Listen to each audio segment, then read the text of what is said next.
ఏమైపోయారట? సింపుల్గా చెప్పాలంటే ఏంటంట? బుర్ర లేదంట. అంటే నేను చెప్పింది జ్ఞానం అంటే అదేనండి, అసలైన జ్ఞానం అదే కండి. కానీ ఈ లోక జ్ఞానం కొంతమందికి ఉంటుంది, ఈ లోక జ్ఞానం ఉంటుంది. ఈ లోక జ్ఞానం అసలు ఒక్కొక్కరు ఎంతో అద్భుతంగా లోకం ప్రకారం యమ జ్ఞానం నడుచుకుంటారు, అన్ని విషయాలు కూడా తెలుస్తుంది. కానీ ఈ లోక జ్ఞానం ఏమైందంట? మొత్తం దేవుడి విషయానికి వస్తే నీ జ్ఞానం నాకు వెర్రితనమే. అసలు కావాల్సింది ఏ జ్ఞానం అంట? దేవుని జ్ఞానము కావాలి, అదే కదండి. దేవుని జ్ఞానమే కావాలి, అదే ప్రాముఖ్యమైనది. అదే అంటే అంత గొప్ప రాజు ఏమడిగిండు? వెండి అడగలేదు, బంగారం అడగలేదు, ధనధాన్యాలు ఏమీ అడగలేదులే. కానీ అయ్యా నాకు జ్ఞానం, మరి ఎంతమంది జనాలను నేను మరి ఏలాలి అంటే నాకు జ్ఞానం కదా కావాలి కదా అన్నప్పుడు జ్ఞానం అడిగినమ్మటే దేవుడు ఏం చేసిండు? ముచ్చటపడి బా జ్ఞానం అడిగినవు కాబట్టి అది ఎంతో నాకు చక్కగా అనిపించింది. ఎందుకంటే నా జనుల్ని ఏదే జ్ఞానం అడిగినవు కాబట్టి ఆ జ్ఞానంతో పాటు అన్నీ ఇచ్చేసింది అనమాట. మెయిన్ ఏంటంటే ముఖ్యంగా తమ్ముడు చెప్పింది ఏంటంటే ప్రతి ఒక్కరం కూడా ఏం చేయాలంటే జ్ఞానాన్ని అడగాలి. ఎలా నడుచుకోవాలి, దేవుళ్ళు ఎలా ఉండాలి, ఎవరితో ఎలా మాట్లాడాలి అంటే అంటే అంటే దేవుని జ్ఞానము అడిగితే ఆటోమేటిక్గా అది దేవుడు ఇచ్చేస్తాడు. ఎందుకంటే కొదువుగా ఉన్న ఎడలంట, ఎవరు కొదువుగా ఉన్నట్టు అసలు లేని ఎడల అంటే కొంచెం తక్కువగా ఉన్న ఎడల దేవుని అడిగితే చేస్తాడంట. అది ముఖ్యంగా దేవుని జ్ఞానం కావాలి. రెండోది ఏం కావాలండి? రెండోది ఒకసారి ఆ వాక్యం తీద్దామా? చిన్న మాట. ఇర్మీయా గ్రంథం 6వ అధ్యాయము. యెహోవా ఎలాగ సెలవిచ్చుచున్నాడు, మార్గంలో నిలిచేటువంటి పురాతనమైన మార్గంలో మేలు కలుగు మార్గం ఏది అని అడిగి అందులో ఫస్ట్ అది అప్పుడు మీకు నెమ్మది. ఆ ఒక్క మాట చూడండి, ఒక్కసారి అంటే దేవుడు మాట్లాడిండు ఖచ్చితంగా. అసలు మార్గంలో నిలిచి చూడండి, అసలు మనం ఏ మార్గంలో నడుస్తున్నామో ఒక్కసారి చూడండి జాగ్రత్తగా. అసలు మనము ఏ మార్గంలో నడుస్తున్నామో ఇప్పుడు దేవుడు మనతో మాట్లాడింది, నాతో కూడా మాట్లాడిండు, అందరితో కూడా మాట్లాడిండు.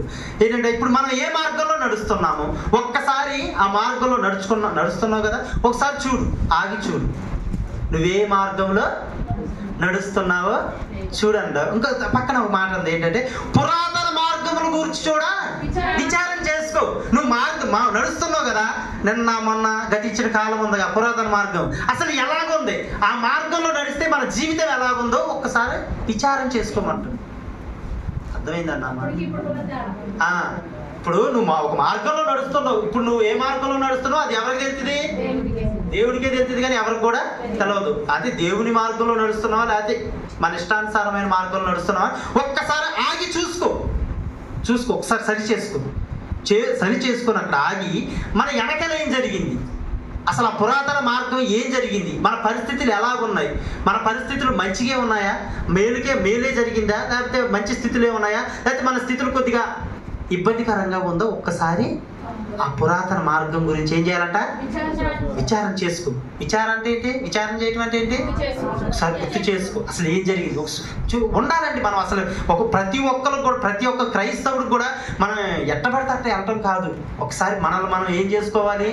నేను దేవుడిలో ఉన్నానా, కరెక్ట్గా దేవుడితో ఉన్నానా, దేవుడి మీద ఆధారపడ్డానా, దేవుడికి అంటే దేవుడు నాకు ఎంత విశ్వాసం ఉంది, పర్వాలేదంటారా? అది ఒక్కసారి మనం ఏం చేయాలి? ఒకసారి గతించిన రోజులు చూసుకోండి. మనకి ఇంకో మాట ఉంది, మేలు కలుగు. అసలు మేలు కలుగు మార్గం ఏదో అసలు అడిగి ఏంటంటే మేలు కలుగు మార్గం ఏదో అని అడిగి అందులో ఒకవేళ నువ్వు నడిచే మార్గం మేలుకరమైన మార్గమే అనుకోండి, పర్వాలేదు. మరి దేవుడు మరి ఎందుకు మాట్లాడండి ఈరోజు? ఒకవేళ ఆ మార్గంలో ఒకవేళ లేమేమో ఒకసారి ఆలోచించుకోండి. ఒకసారి మనకు జరిగిన విషయాల గురించి ఆలోచించుకోండి, జరిగిన నష్టం గురించి, జరిగిన బాధల గురించి, శ్రమ గురించి ఒక్కసారి ఆలోచించుకోండి. ఒకవేళ నువ్వు మేలు మార్గంలో నడుచుకున్నావు అనుకో, దేవుడికి స్తోత్రం. అదే దేవుడు ఏమంటుండే ఆ మాట, మంచి మాట, మేలు కలుగు మార్గం ఏదో. అసలు ఏంటి ప్రభువా నీ మార్గం ఎవరండి? ఆయనే మార్గము కదా. అసలు మేలు జరగాలి అంటే ఆ మేలు కలిగే మార్గం ఏదో అన్నీ అడగటం కాదు.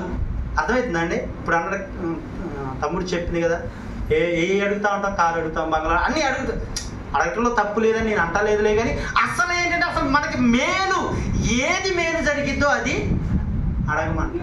అర్థమవుతుందండి? మన జీవితంలో ఏదైతే మేలు జరిగిందో అది అడగండి. ఏంటి ఒక మాట ఏమంటున్నాడా, మేలు కలుగు మార్గం ఏదని అడిగి అసలు అందులో నడుచుకోండి. అడగండి. అడిగినమంటే దేవుడు తెలియపరుస్తాడు, అబ్బో ఇదైతే నాకు కష్టంలే కానీ అని అనుకోవద్దు.